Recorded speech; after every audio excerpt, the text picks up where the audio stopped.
Hey guys, I am on a journey to hear every song ever recorded, and in today's podcast, we're going to be talking about some upcoming projects here on the channel that I think you'll be interested in.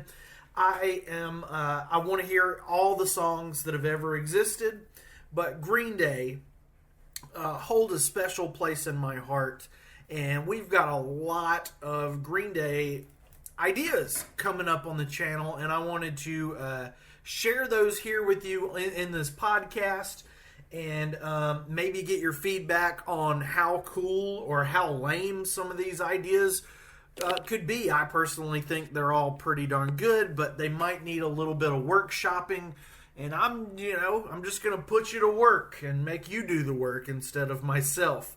But in all seriousness, I've covered a lot of Green Day stuff here on the channel. Whether it be album reviews, news, or just rankings and things like that. But I do have plans to review every release by Green Day, all of them. And I've got a little list here, and I'm going to stop blathering and wasting your time, and we're going to talk about the upcoming kind of crazy album reviews that I've got for Green Day, because there's a lot of guys on YouTube doing album reviews, and I wanted to kind of do a unique spin on this and kind of do something a little bit different. Maybe try to spark some attention because Green Day definitely need some more money. I think they definitely need more money. So we're going to try to do that. The first album that I haven't reviewed so far is 39 Smooth, the debut Green Day album. And I'm thinking I'm going to review 39 Smooth in a zine format with rough cutouts, handwritten notes, chaotic college-style visuals, raw energy. And I think that would be a lot of fun. I kind of want to actually make a punk zine and somehow kind of make a video of me doing that as I review the album in a punk zine.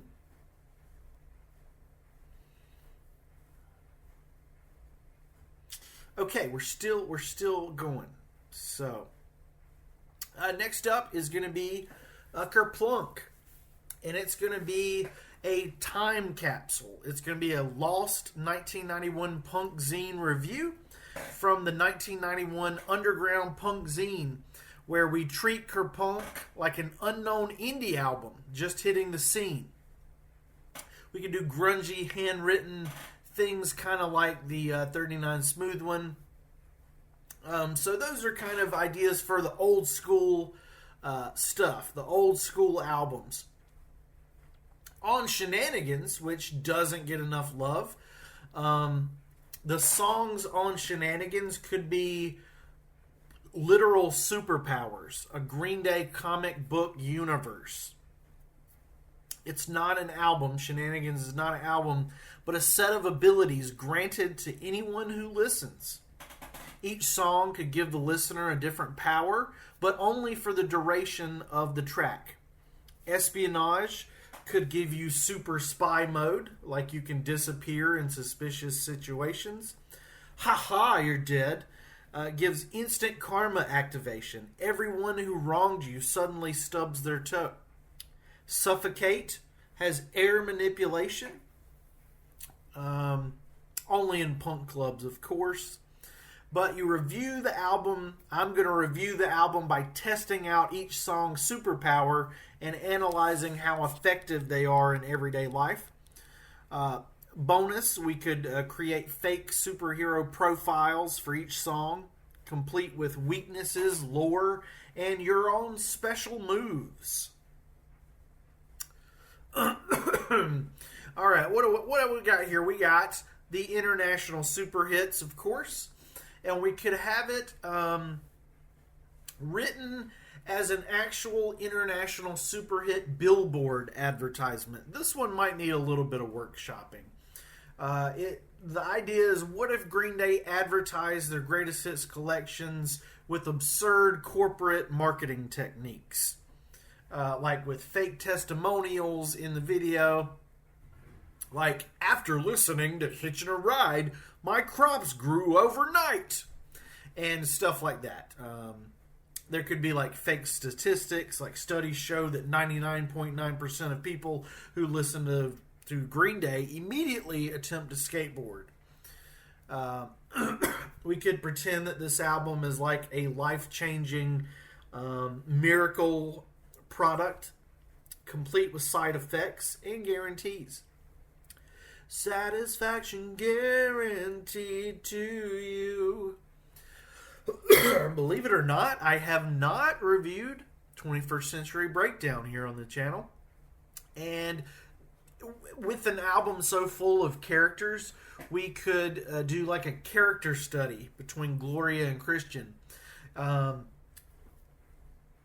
like a narrative-driven review where we kind of focus on the characters and like see how they grow and like their cycles of self-destruction, their universal symbols.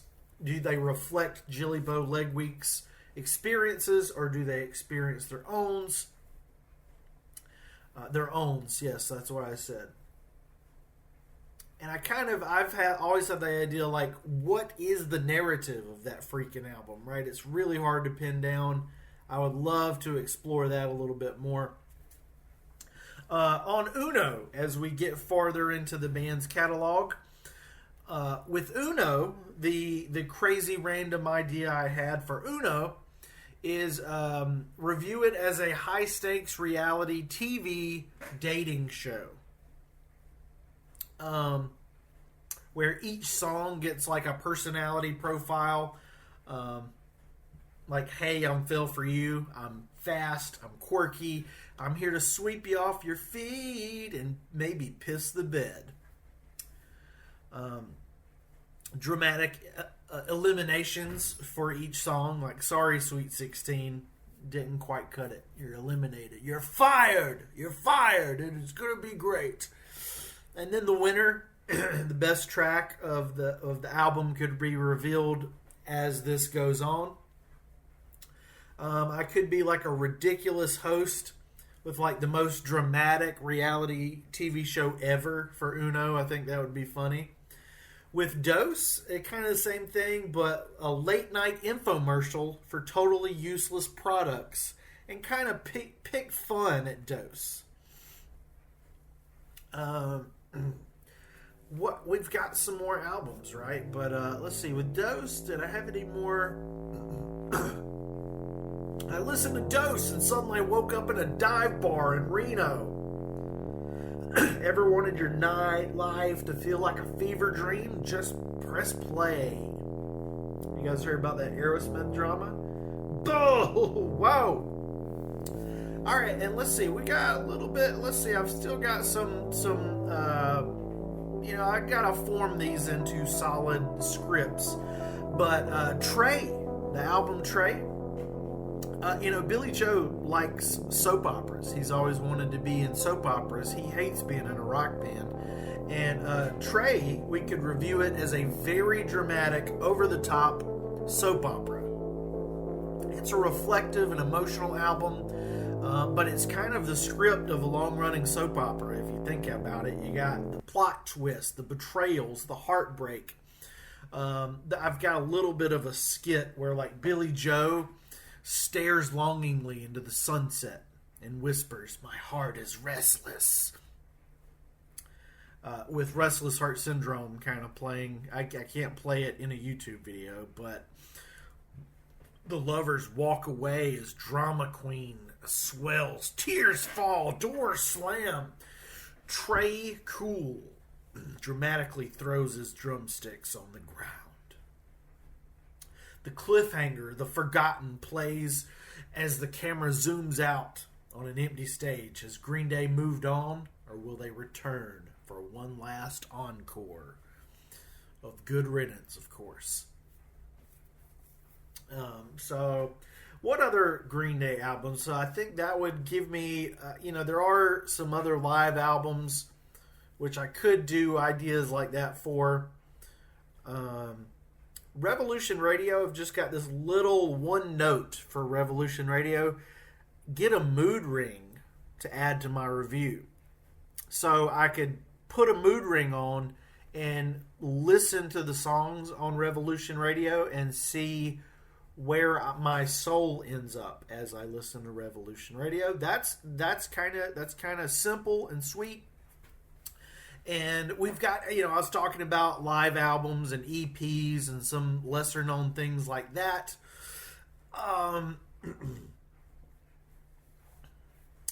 So I think Bullet in a Bible, I could do I think my note for Bullet in a Bible is make my review like the behind the scenes footage I farted from Bullet in a Bible. Because that's a really epic watch on DVD, right? I gotta plug my laptop in. And then I gotta go a little bit.